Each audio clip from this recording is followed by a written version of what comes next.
도둑이라는 무명을 쓰고 억울한 마음이 듭니다. 2023년 6월 21일 수행법회. 안녕하세요. 오늘은 오전과 저녁에 정토회 회원들을 위해 수행법회 생방송을 하는 날입니다. 스님은 지난 일주일 동안 진행된 아이넵 스터디 투어 프로그램을 모두 마치고 두북 수련원으로 이동했습니다. 새벽 4시 30분에 서울 정토회관을 출발하여 두북 수련원으로 향했습니다. 고속도로 위를 3시간 30분 달려 아침 8시에 두북 수련원에 도착했습니다. 스님은 오전 10시 정각에 방송실 카메라 앞에 자리했습니다. 정토회 회원들이 모두 화상회의 방에 입장하자 스님이 인사말을 했습니다. 지난 일주일 동안 아이넵 스터디 투어 프로그램이 어떻게 진행이 되었는지 간단하게 소개해 주었습니다. 지난 일주일 동안 아이넵 방문단이 정토회를 견학했습니다.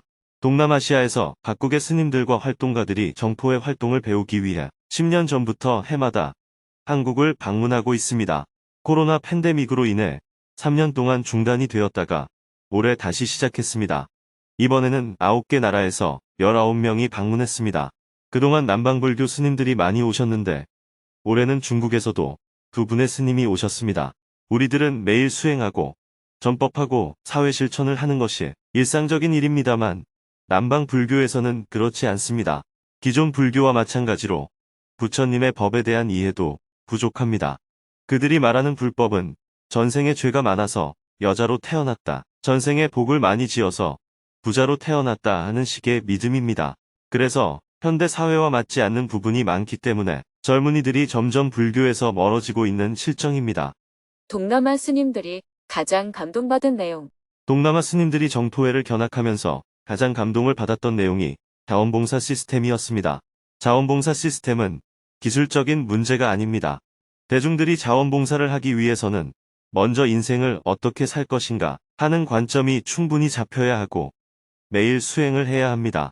이런 과정을 거치지 않고 아무런 자발성이 없는 자원봉사는 강제 동원과 다름없습니다.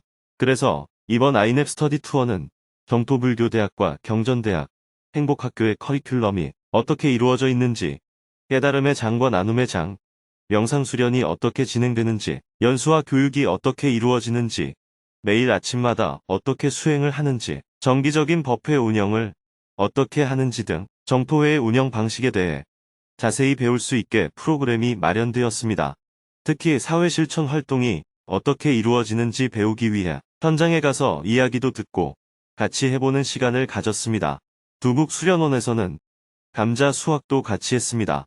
한국에 왔으니까 봉암사, 운문사, 불국사, 조계사 등 큰 사찰도 탐방했고 그 외 불교계에서 실천 활동을 하는 NGO 활동가들과 만남의 시간도 가졌습니다.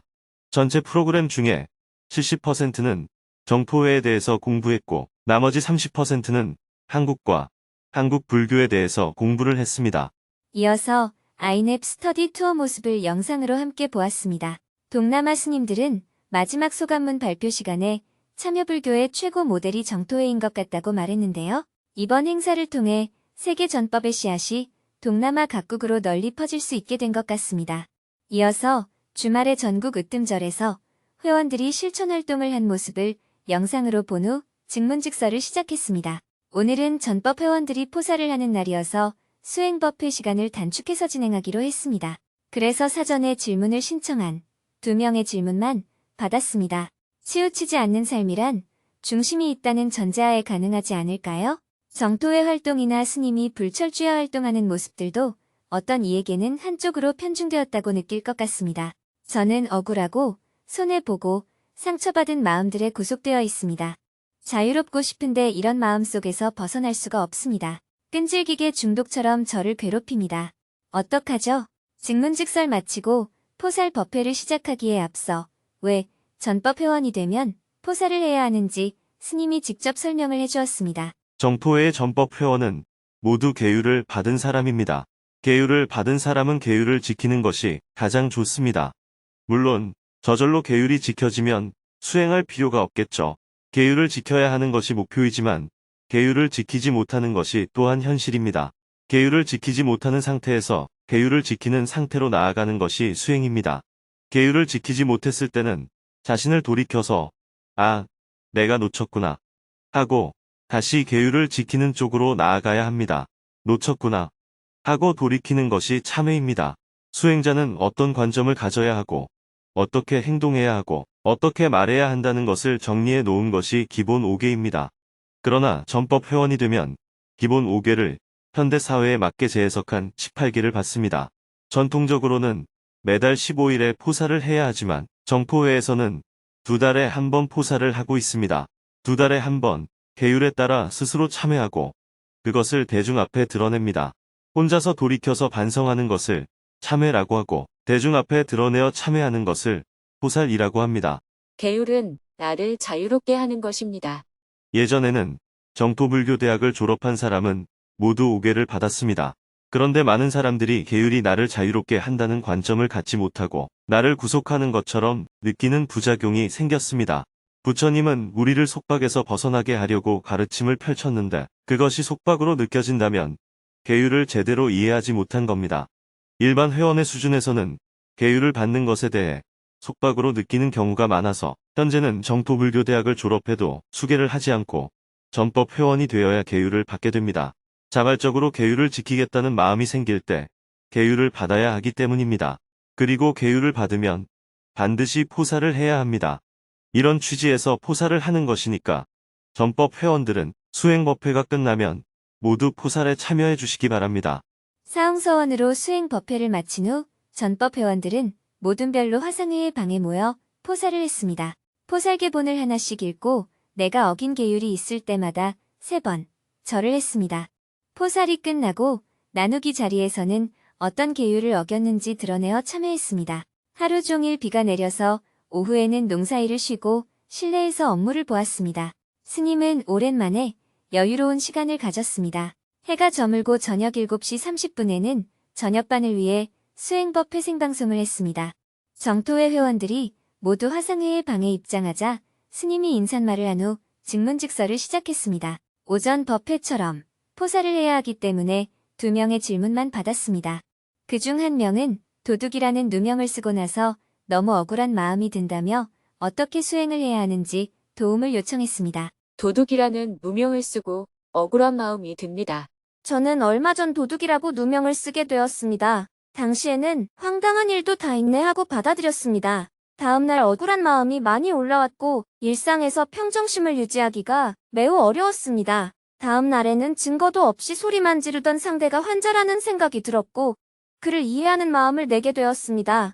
다음 날에는 내가 왜 이런 수모를 겪어야 하는 건지 억울한 마음이 예전보다 더 세게 올라왔습니다. 억울함을 당하는 것으로 수행하는 문으로 삼아라 하는 보안삼매론의 의미를 잘 알아서 불편한 마음에서 벗어나고 싶습니다. 다시는 이런 일을 겪고 싶지 않은 간절한 마음으로 질문을 드립니다. 질문자는 지금 수행자의 관점을 놓치고 복을 구하는 기복 불교의 관점을 갖고 있습니다. 이런 억울한 일은 더 이상 안 당했으면 좋겠다. 돈을 많이 벌었으면 좋겠다. 사고가 안 났으면 좋겠다. 이런 이야기는 세상 모든 사람이 바라는 것이 아닌가요? 그것을 이루기 위해서 부처님께 빌고 하느님께 빌고 굿도하는 것이 세상 사람들이 믿는 종교잖아요. 지금 누가 잘못을 했는지가 중요한 것이 아닙니다. 질문자가 지금 억울한 마음이 드는 이유는 내 마음을 돌이켜 괴로움에서 벗어난다 하는 수행의 관점을 놓치고 있기 때문이에요. 매일 아침마다 모든 괴로움은 나의 어리석음으로부터 빚어진다는 수행문을 읽으면서도 입으로만 외우고 관점을 놓치니까 이런 일이 발생하는 것입니다. 다시는 이런 일을 겪고 싶지 않다는 마음이 바로 기복적인 마음입니다. 누구나 다 그런 일을 겪고 싶지 않아요. 그러나 세상을 살다 보면 가끔 그런 일이 일어납니다. 부처님에게도 그런 일이 일어났고 법륜 스님에게도 그런 일이 일어나는데 질문 잘하고 안 일어나겠어요? 수행은 그런 일이 일어나더라도 거기로부터 자유로워지는 것입니다. 그런 일이 안 일어나게 하는 것은 수행이 아닙니다. 억울한 일이 안 일어나기를 바라는 것은 종교예요. 종교를 믿는 사람은 누군가에게 도와달라고 간절히 빌어야 하지만 수행자는 누군가에게 빌 일이 없는 사람입니다. 그 사람이 오해해서 그런 일이 생겼을 수도 있고 나를 모함하기 위해서 그렇게 했을 수도 있습니다. 세상을 살다 보면 그런 일들이 가끔 생깁니다. 북한 사람들이 굶어 죽고 있을 때 저는 인도적 지원을 열심히 했습니다. 그러나 북한 정부에 반대하는 사람들은 왜 북한을 돕느냐? 너는 빨갱이냐? 차라리 북한에 가서 살아라 하고 비난을 했습니다. 사람이 굶어 죽는다고 해서 돕는 것인데 그런 비난을 들으면 억울하죠. 그러나 그렇게 생각하는 사람도 이 세상에 있는 것을 어떻게 합니까?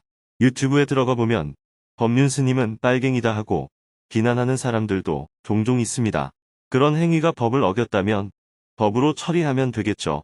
그러나 그냥 자기 생각을 이야기한 것이라면 그런 사람도 세상에는 있을 수 있다고 받아들여야 합니다. 그 사람 입장에서는 자기 물건이 없어졌고 그곳에 질문자만 있었으니까 저 사람이 가져갔나 하고 오해할 수가 있습니다. 그러니 나는 안 그랬다 하고 당당하게 말하면 될 일입니다. 오해가 지나쳐서 도둑으로 형사고발을 하면 법정에서 해명을 하면 됩니다. 살다 보면 날씨가 추워서 덜덜 떨어야 할 때가 있고 날씨가 더워서 땀을 뻘뻘 흘릴 때가 있듯이 조금은 불편을 겪어야 합니다. 이런 일은 누구나 종종 겪을 수 있는 일이에요. 도둑의 누명을 쓰는 일뿐 아니라 비난을 받을 수도 있고 욕을 얻어먹을 수도 있습니다. 그럴 때마다 적절하게 대응을 하면 됩니다. 누구나 부당한 처우를 당했다면 내가 취할 수 있는 적절한 조치를 취하면 됩니다. 상대가 고소를 했는데 재판 결과가 부당하다고 생각되면 항소하면 됩니다. 재판이 대법원까지 가게 되더라도 그에 맞게 법적인 조치를 취하면 되지 억울한 마음을 가질 필요는 없다는 거예요. 수행자는 자신의 권리를 포기하는 사람이 아닙니다. 대한민국 국민은 누구나 나에게 주어진 권리를 행사할 수 있습니다. 그러나 현재 법적인 시스템이 나에게 불리하게 되어 있다면 그것을 받아들일 수밖에 없습니다. 만약 내가 왕조시대에 태어났다면 왕권에 저항하다 죽든지 왕권을 받아들이고 살든지 둘 중에 한 가지 길을 선택할 수밖에 없어요. 만약 내가 북한에서 태어났다면 독재에 항거하다 죽든지 독재를 받아들이고 당분간 그렇게 살든지 둘 중에 한 가지 길을 선택할 수밖에 없습니다. 다른 길이 없을 뿐더러 그걸 억울해한다고 그 문제가 해결되는 것도 아니에요. 억울함을 당해서 밝히려고 하지 말라 하는 말의 뜻은 자신이 가진 모든 역량을 쏟아부었는데도 안 되는 것을 자꾸 생각하면 자신만 괴롭다는 의미입니다. 핵심은 원망하지 말고 괴로워하지 말라는 거예요. 어떤 행위를 하지 말라는 의미가 아닙니다. 부처님의 가르침은 어떤 상황에서도 괴로움이 없는 사람, 자유로운 사람이 되라는 거예요. 해탈과 열반이 수행의 목표입니다. 무엇을 해라, 무엇을 하지 마라, 이런 것이 핵심은 아니에요. 부처님의 가르침은 결혼을 해야 한다, 결혼하면 안 된다, 이혼을 하면 안 된다, 결혼을 여러 번 하면 안 된다 하는 정해진 법이 없습니다. 다른 종교에서 이런 윤리 도덕을 내세우는 것이지 불교는 어떤 선택을 하든 괴롭지 않아야 한다는 가르침입니다. 혼자 살아도 괴롭지 않아야 하고 결혼해서 살아도 괴롭지 않아야 합니다. 독재시대에 민주화운동을 하면 감옥에 간다는 것은 누구나 다 알고 있는 사실이잖아요. 그러니 만약 독재시대에 민주화운동을 하다 감옥에 가게 되면 감옥에서 편안하게 있어야 합니다. 그걸 억울해한다면 이치를 모르는 겁니다. 상대의 주장이 사실이 아니라면 질문자가 사실을 밝히면 되는 거예요. 사실을 밝힐 수가 없고 다른 방도가 없다면 욕 좀 얻어먹고 배상을 좀 해주면 됩니다. 날씨가 춥든 덥든 비난을 받든 오해를 받든 그로 인해 괴로워하고 있다면 그것은 나의 집착이고 어리석음입니다. 앞으로 이런 일이 안 일어났으면 좋겠다 하는 마음은 수행적 관점이 아니라 기복적 관점입니다. 수행이란 이번에는 내가 막 휘둘려서 괴로워했는데 지금 돌아보니 별일 아니구나 하고 깨닫는 것입니다. 이 경험을 통해서 다음에는 이런 일이 일어나도 빙긋이 웃으면서 대응할 수 있어야 합니다. 첫 번째 화살을 맞을지언정 두 번째 화살을 맞지 않는 것이 수행자입니다. 그런데 지금 질문자는 이런 일이 안 일어났으면 좋겠다 하고 간절히 바라고 있잖아요. 한마디로 수행적 관점을 놓치고 있는 겁니다. 다시는 그런 일이 안 일어났으면 좋겠다는 기도를 하고 싶다면 정토회로 오지 말고 다른 종교를 찾아가서 기도를 하세요. 어떤 상황에 부딪히면 잠깐 수행적 관점을 놓쳐서 화나고 짜증나고 괴로워할 수가 있습니다. 그러나 수행은 금방 돌이켜서 평정심을 유지하는 거예요. 아무것도 하지 말라는 뜻이 아닙니다. 어떤 일을 하더라도 평정심을 유지한 상태로 해야지 원망과 분노를 갖고 해서는 안 된다는 겁니다. 독재 정권의 한거에서 민주화운동을 해도 괜찮고 기후위기를 막기 위해 환경운동을 해도 괜찮습니다. 그러나 무슨 일이든 분노를 갖고 해서는 안 됩니다. 첫째, 자신이 괴롭습니다. 둘째, 폭력적으로 대응하기가 쉽습니다. 폭력은 또 다른 고통을 만듭니다. 그래서 마음의 평정심을 유지하라는 거예요. 붓다의 가르침은 아무것도 하지 말라는 게 아니라 필요하면 그 일을 하되 마음의 평정심을 유지하라는 것입니다. 정토회가 얼마나 많은 일을 합니까? 기후위기를 막기 위해서 적게 소비하고 검소하게 살기 위한 다양한 환경 실천을 많이 하고 있잖아요. 한반도의 평화를 지키기 위해서도 많은 활동들을 합니다. 가난한 나라에 살고 있는 어려운 사람들을 돕기 위해서도 수많은 활동들을 하고 있습니다. 세상은 더 덥다는 부처님의 말씀이 아무것도 하지 말고 세상을 외면하라는 뜻이 아닙니다. 세상이 내 뜻대로 안 된다고 분노하거나 큰일을 하지 못했다고 나를 학대하고 죄책감을 느낀다면 그는 수행자가 아닙니다. 좋은 일도 욕심을 내면 괴로워집니다. 세상 사람들은 그 일이 좋은 일인지 나쁜 일인지를 중심에 두고 생각하지만 수행자는 내가 괴로운가, 괴롭지 않은가 하는 것을 중심에 두고 생각해야 합니다. 어떤 선택을 하든 내가 결정하고 그 결정에 대해 괴로움이 없어야 합니다. 괴로운 이유는 내가 선택할 결정에 대해 책임지지 않으려고 하기 때문입니다. 어떤 상황에서도 주인이 되라는 것이 부처님의 가르침입니다. 무슨 말씀이신지 잘 알아들었습니다. 정토회에 나오지 말고 다른 절에 가지 그래요. 왜냐하면 정토회는 질문자의 요구를 들어줄 수가 없기 때문입니다. 저도 질문자에게 그런 일이 일어나지 않도록 해줄 수 있는 능력이 없어요. 저에게 그런 능력이 있으면 모든 교통사고가 일어나지 않도록 하겠죠. 전쟁도 일어나지 않게 하고 가뭄이나 홍수, 산불도 일어나지 않게 하겠죠. 그런 능력이 있다면 더 큰 일을 하지. 무엇 때문에 질문자가 욕을 얻어먹지 않도록 하는 그런 작은 일에 힘을 쓰겠어요? 수행자는 어떤 일이 일어나도 그로부터 자유로워지는 것을 목표로 해야 합니다. 그러나 잘 되지 않죠. 늘 상황에 휘둘리지만 곧바로 알아차리고 제자리로 돌아와야 합니다. 그래서 매일 아침마다 수행문을 읽는 것입니다. 여러분은 입으로만 읽고 현실에서는 적용하지 않고 있는 거예요. 네, 제2의 화살을 다시는 맞지 않도록 정신 바짝 차리겠습니다. 스님의 말씀이 화살이 되어 제 마음에 꽂혔습니다. 감사합니다. 수행이란 자기를 돌이켜 깨우쳐서 괴로움에 벗어나는 것입니다. 그러나 질문자는 한순간 무엇인가에 사로잡혀 괴로움에 빠진 겁니다. 화가 날 수도 있고 그래서 욕을 하거나 폭력을 행사하거나 욕심을 낼 수도 있습니다. 그럴 때마다 돌이켜야 합니다. 아, 내가 놓쳤구나. 그래서 내가 괴롭구나. 하고 수행자의 자세로 돌아와야 합니다.